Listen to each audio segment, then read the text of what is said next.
Welcome everyone to Coach to You. I am your host, Coach Regina, and we are back with another topic today, guys.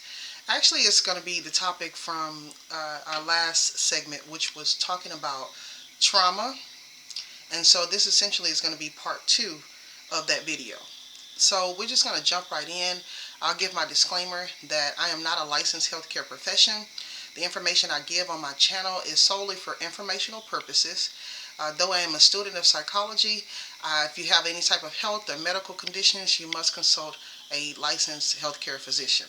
All right, so we're just going to go ahead and jump in. So on the last video, we talked about trauma. We talked about how I realized the effects of trauma actually affected my own life, and how growing up, I wasn't aware that the things that I was experiencing in terms of dropping out of school, broken relationships, just different things that I had experienced in my adolescent years was associated with the unresolved trauma that I faced in my life. We fast forward over into adulthood. I shared with you guys how I realized that without getting those things resolved in your life, it spills over into conflict in your your adult experiences, such as your adult relationships, your jobs, different things like that, in terms of how trauma can show up. So today I wanted to do part two because the video really resonated with me. It caused me to do further research to understand how trauma originates, the different types of trauma. There are several different types of trauma. For me, I know that complex trauma is what I experienced in my life. And essentially, complex trauma is basically a cluster of experiences that were so complex in nature that it kind of built its own experience. So to say the least, without understanding these things, you find yourself just battling with life's adversities. Whereas I feel like, what makes me, want to make these videos is being able to give people the insight that I didn't have. So I talked to you about the complex post-traumatic stress disorder, which is what, essentially I found myself experiencing. But the origination of it is what I found, that experiencing the abuse as a child, um, being abandoned in my, my younger childhood years, those things really affected me. And so what happened, from what I'm now understanding, that the brain begins to take on different forms. The brain is very maladaptive to experiences of life.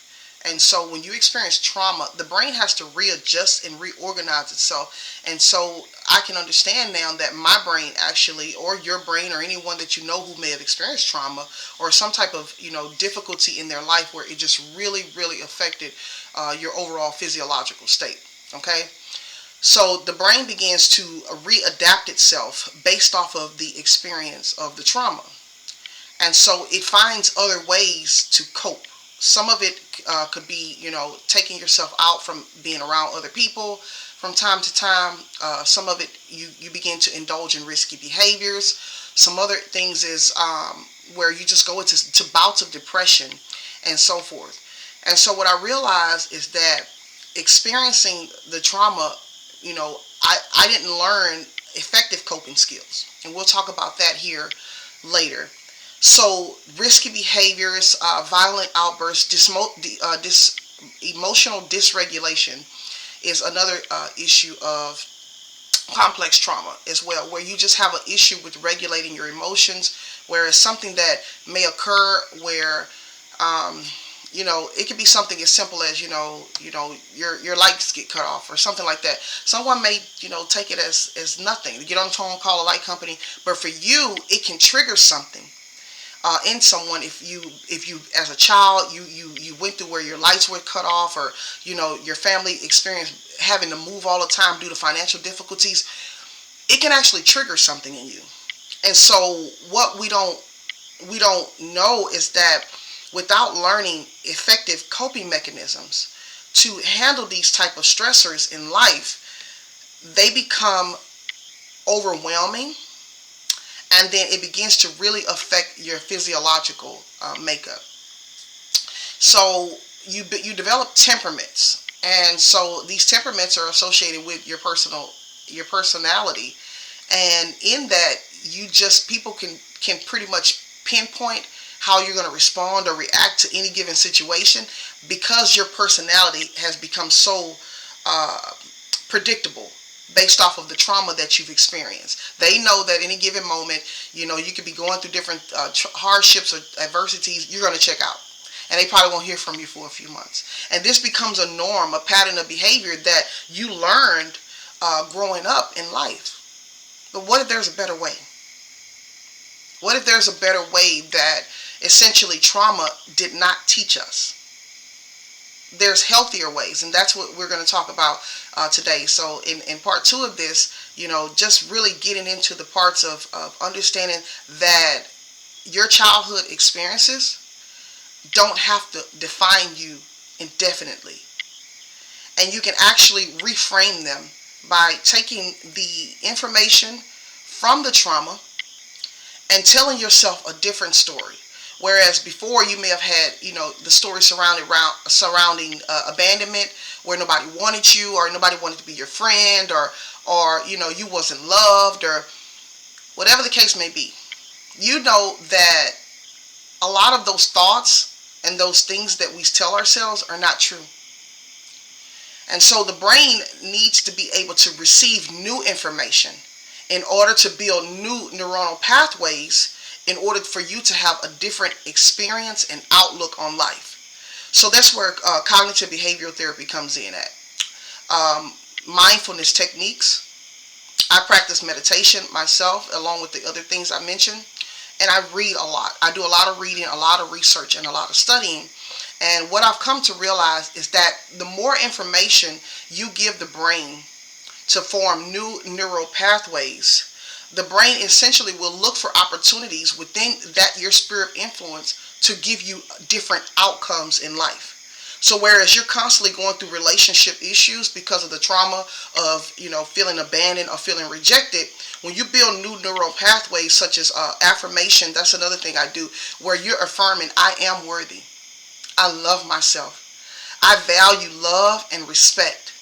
I am worthy of all the good the universe has for me. And when you begin to say these type of things to yourself, rather than the negative things that you've been inputting into your mind circuitry, you begin to tell the brain. You begin to tell your brain that it's okay. The trauma is gone and it's over. And essentially you have the ability to become a whole nother person. And that's what I did for myself. So being a high school dropout was essentially something I had wore on my back for years. And then at 36 years old, I went back to high school and got my high school diploma. I didn't know that that was something that I carried on me that literally affected my self-esteem, not finishing school, but it did. I went on to get my degree in communications, and now I'm studying my degree in psychology. So I now reframe that experience of being a high school dropout to now being a college student, someone who values education and learning. And in return, you can do the same. You can rewrite the history of what you've told yourself about every experience in your life, and you can reframe it. It doesn't happen overnight. These thoughts that you have, I want to really, really emphasize, you've had these thoughts for some of us for 20, 30 years. So it doesn't happen overnight where you're going to tell yourself, I am valued, I am worthy, I am loved, I am worthy of love and respect and so forth, that your brain is going to instantly get it. That's not how it is. Repetition is key. And the more you repeat a behavior, the more the behavior can be ingrained. Okay? You get it to connect in the brain, and then the subconscious portion of the brain receives it, and then the body begins to respond as though it's a reality. And so essentially that's what you want to do. You want to begin to reframe your life surrounding the trauma that you've experienced. Okay? Let's go to another part. Let's talk about the shadows that show up because of trauma. Okay? Some of the shadows that may show up is indifference, let's see, anger, fear, insecurity.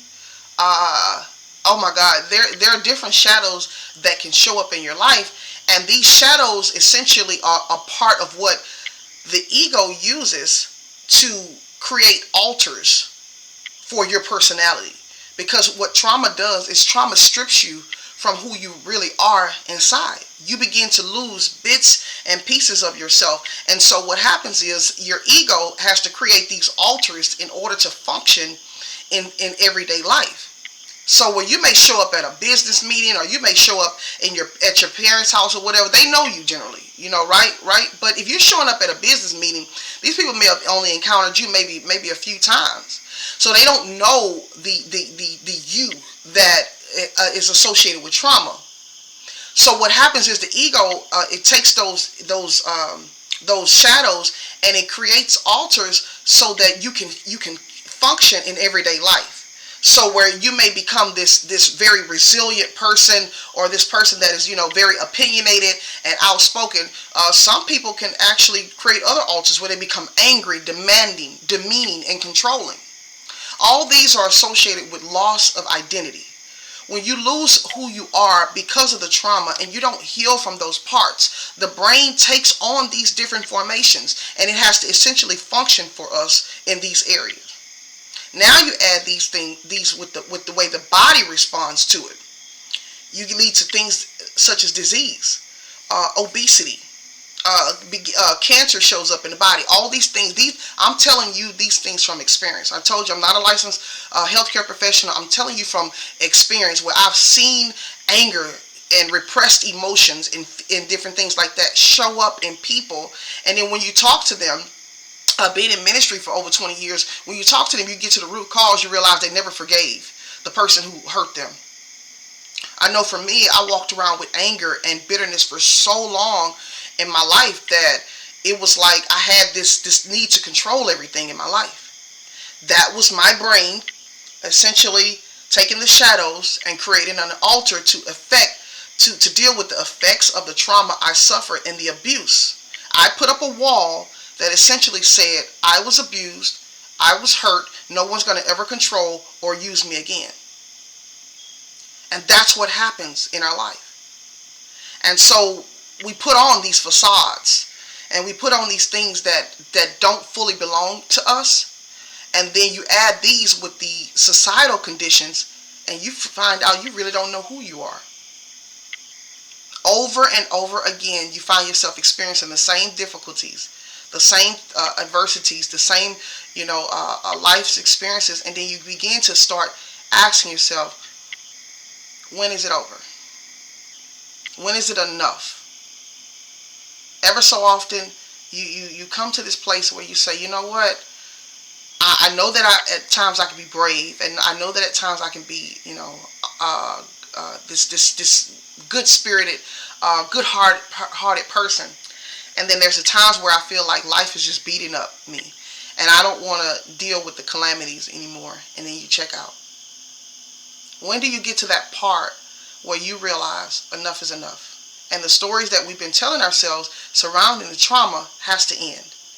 In order to create a new reality, we have to deal with the old parts of us that have been attached to the old reality.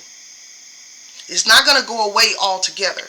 Something I'm learning is that when the shadow feels like you're trying to get ahead without its needs, it'll start trying to rear itself up again. Okay? So how do we get past it? Practicing effective tips. Again, I talked to you about cognitive behavior therapy.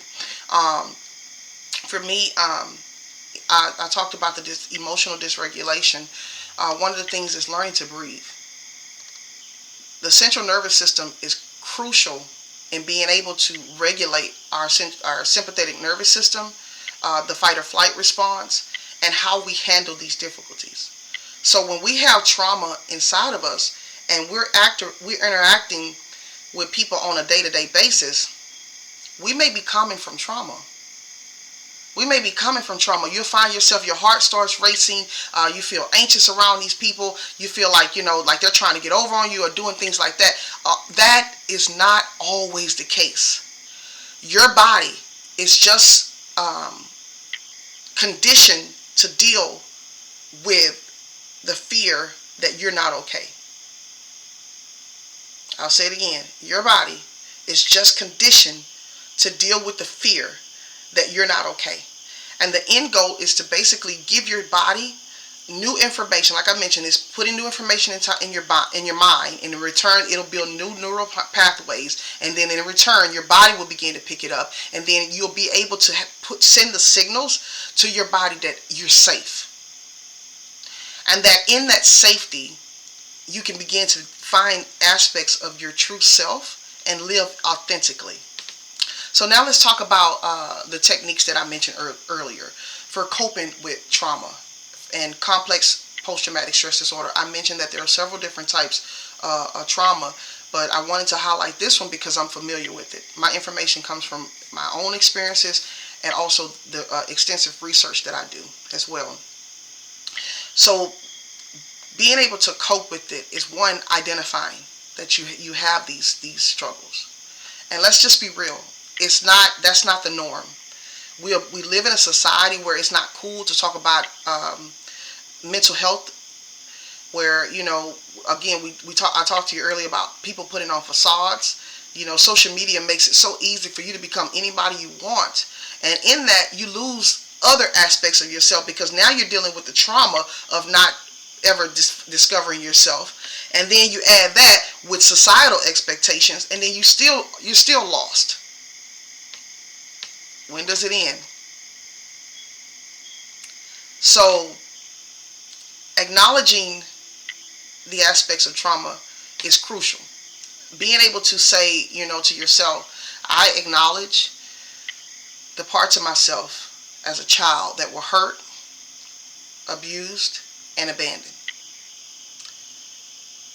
Feel that emotion that comes up. I remember when I first started doing the inner work to heal, oh my God, images would come up where I remember, being left in a home with a dirty diaper and a glass of water, and bread. I remember these things, and there are times where I would remember, running behind my mom at, just 2 years old, wanting to go follow her, and she would just leave. I remember, the abuse of my, immediate family members and so forth. And I would start boiling. I would just start bawling inside. And that was my moment of release. And so, I'm being a bit transparent here, but, if you can talk about it, you've healed. So for me, it's not a form of embarrassment or anything. I'm really grateful for overcoming the hardships and the mental, afflictions that came from my childhood. And I'm still overcoming. I haven't arrived, but being able to talk about it is something that's so good for me and so therapeutic as well. So acknowledging it is key. The second aspect of it is letting yourself feel the emotions that are associated with the trauma. Thirdly is practicing mindfulness, is being mindful of your behavior, your actions, and your responses in everyday life. The other form of is cognitive behavior therapy and talk therapy, journaling, writing things down, being able to talk about it. I wrote 2 books already, and I'm already working on my 3rd one, where you're getting it out of you. And you're essentially not allowing those repressed emotions to just sit and linger, because they create things. Okay? Building a support system. Being able to just have someone you can pick up the phone and just talk to, and let them know that, hey, I'm just not having a good day today. And being able to feel that and not feel judged is so important. The last thing is exercise. I do exercise, and I practice meditation as well as my affirmation. These are things that I use to cope with complex trauma, as well as any moments of depression and anxiety. So guys, I wanted to share this information with you today. I didn't want to hold you long.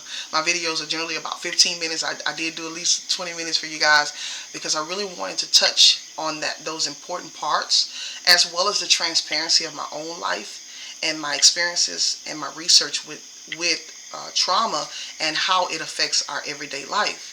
So, guys, I want you to stay tuned. My next video here will be about coping with depression. And so I'll make that video here soon, and then we'll be able to talk about it. Leave me your comments if this video resonated with you in any way. Again, my name is Coach Regina. Thank you for watching, and I'll see you next time.